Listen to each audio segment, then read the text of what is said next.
நட்சத்திரமான ரேவதி நட்சத்திரமாம் குரு வரையிலும் தற்பொழுது லட்சுமி பெரு தரிசனம் செய்திருக்கக்கூடிய அனைவரு இல்லங்களிலும் மேலும் நடைபெறவிருக்கும் ஜூலை மாதம் 5ஆம் தேதி ஞாயிற்றுக்கிழமை காலை 9 மணிக்கு ஸ்ரீ குபேர பகவானின் திருக்கல்யாணி நிகழ்ச்சியிலும் கலந்து கொள்ள வந்திருக்கக்கூடிய அனைவரு இல்லங்களிலும் லட்சுமி பெரு சம்பத்து கொட்டட்டும் கொட்டட்டும் அரைக்காசம் மணினர்கள் கேட்டட்டும் கேட்டட்டும் கேட்டட்டும்.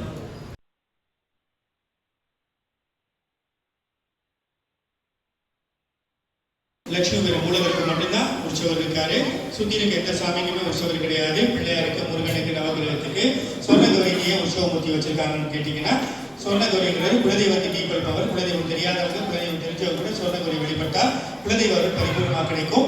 அதனால தான் இங்க பாத்தீங்கன்னா மூலவருக்கு உற்சவமூர்த்தி தவிர சுத்தி இருக்க எந்த பரிகாரத்துக்கும் உற்சவமூர்த்தி கிடையாது.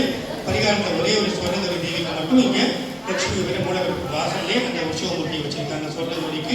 ஏன்னா வழிபடுறவங்க எல்லாருக்குமே குலதெய்வ அருள் கிடைக்கணும், லட்சுமி பெரு அருள் கிடைக்கணும் அப்படிங்கிற ஐதீகத்துக்காக தான் இந்த சொர்ணதுரை உற்சவமூர்த்தி இங்கே வச்சிருக்காங்க. இன்னைக்கு சொர்ணதுரை தேவிட்டு அந்த தாமரவர் அதாவது லட்சுமிக்கு பூஜை பண்ணும்போது சிறந்து விழுந்தது. இவங்க எல்லாருக்குமே குலதெய்வ அருளையும் லட்சுமி அருளையும் பரிபூர்ணமாக பெற்றுக் கொடுக்கும்.